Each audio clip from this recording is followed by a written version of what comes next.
we are nearing the end of this video presentation. And so lastly, we just kind of want to think of everything that we learned about through all these videos in this workshop.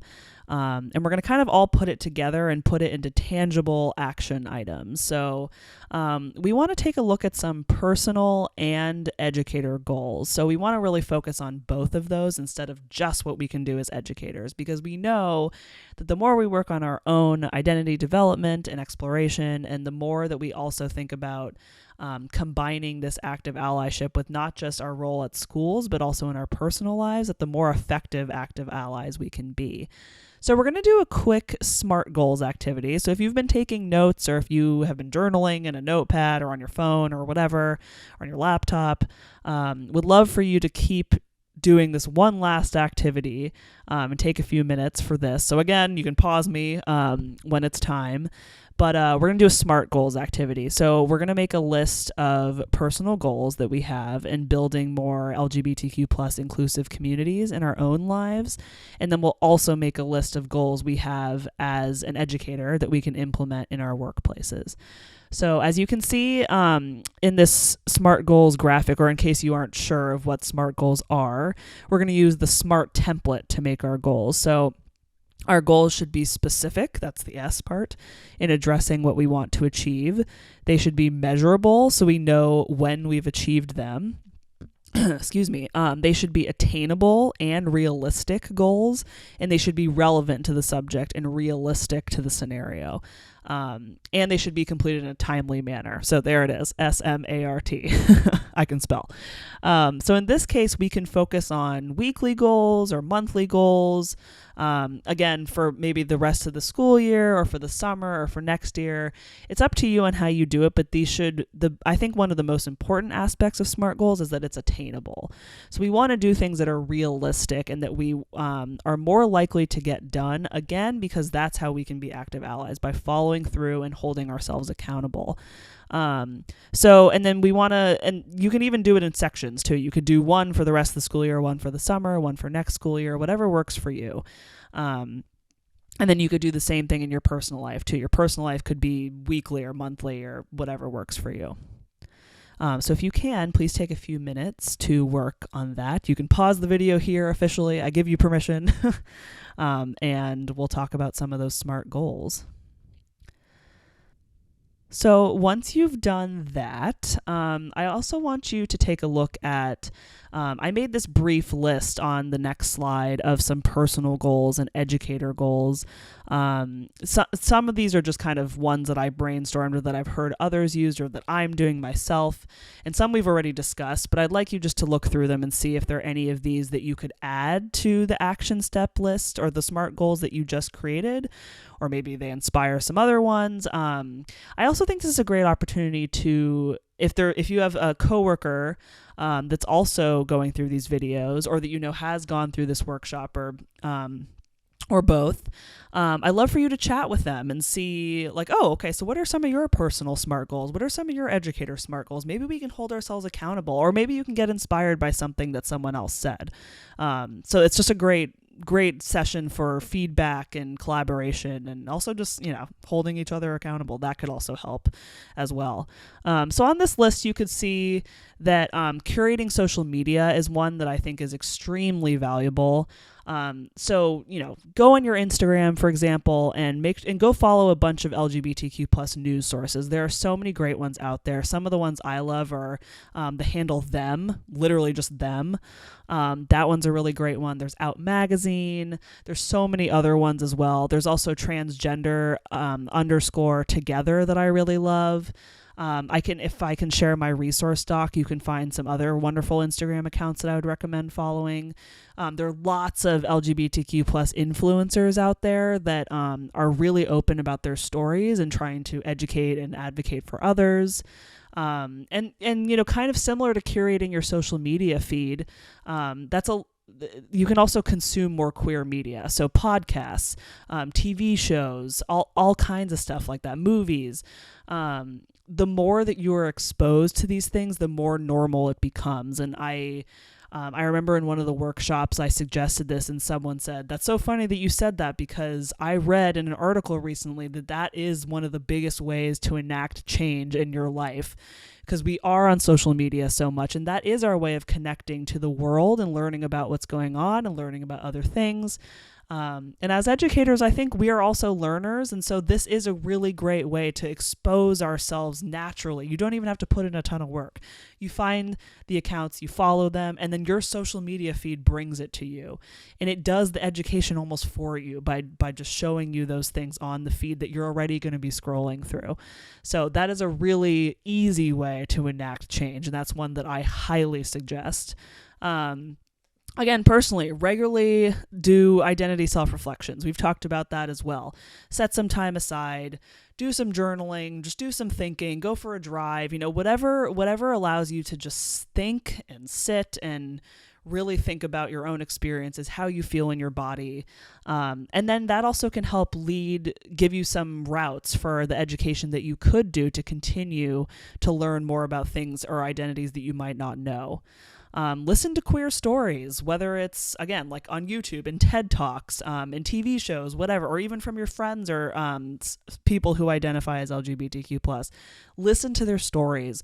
Learn from stories. I think storytelling is incredibly powerful. And for me, I learn almost more, or probably more, from hearing other people's stories and experiences than reading like a theoretical theory-based journal article. Those articles are fantastic and provide a lot of theory and evidence, but for me, just listening to other people's stories is really valuable. And then, of course, supporting LGBTQ+ legislation or speaking out about it. Like, support the Equality Act. There are so many forms of LGBTQ+ legislation right now out in the news nationally that if you can go out there and get involved somehow, we could really use your help. These forms of legislation are going to continue as we get closer to the election, and as these forms of legislation keep getting challenged as well. And then again, as educator goals, putting up a safe space poster like we talked about, help start a student affinity group, attend LGBTQ+ workshops like this, or other forms of professional development. Include more queer representation in your curriculum. Normalize being LGBTQ, like we said. Do an allyship lesson with your students. Those are all really valuable things that you can say, okay, in the next month, I am going to do an allyship lesson with my students. Or next school year, I'm going to see if I can start a student affinity group. Something like that. I find affinity groups for students, but also for queer faculty and staff, to be incredibly important as well. Having been someone who has participated in them and led them for students, I can see how transformational it can be in terms of your own identity exploration, but also just finding more camaraderie and other people you can connect with on these topics. It's so, so important. And also affinity groups, if you can find outside of school too. They could just be, they could be like a meetup or something. They could be around like a recreational sport or something like that. But there are all kinds of affinity groups out there that you could access yourself, or you could share with a coworker, or that you could send to one of your students. For example, there are so many different SPAR Center youth groups that, you could always send them to one of those as well. So lastly, we just like to close with this quote that feeling safe and supported at school can be life-changing for LGBTQ+ students and, of course, community members as well. It really is life-changing. I can even speak on that myself. Feeling that sense of safety and support, and not just that, but also celebration of my identities is huge. It makes me a better educator. It makes me feel like I belong. It makes me feel appreciated. And those are all qualities that we want everyone to feel, students and faculty and staff. So in closing, we just like to do a little checkout, kind of like the check-in that we did in the beginning of this workshop. But our checkout is pretty simple. It's just, what does gender and sexual identity justice look like for you? So that could be different for many different people. That could involve some of the SMART goals that you want to do and how you want to apply that. It could be a more kind of national or global look at what social what gender and sexual identity justice looks like.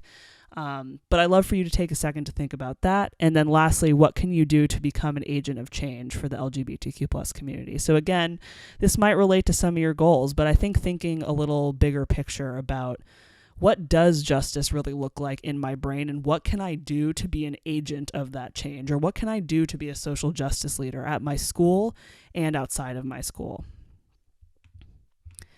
So lastly, we have a feedback form that I'm sure will be shared, or regardless, feel free to reach out to us with any other questions, reflections you have. We would love to help you out with this. I'm sure we'll also share our emails and all that kind of contact information, but we want to be there for you. We want to help you. We want to support you in this because we value this so much, but we also love being a form of support for you all. We are educators as well, and so we know that we just gave you a lot of information, and we know that there's a lot to process and a lot of things that could come up in the future as well. So we want to be there with you. We want to continue that community of practice and be there with you throughout this process as you navigate making these changes and becoming an agent of change in building those inclusive communities. So we are here to help you. Just because these videos are ending does not mean that our support is ending. So feel free to reach out whenever, and we are happy to help.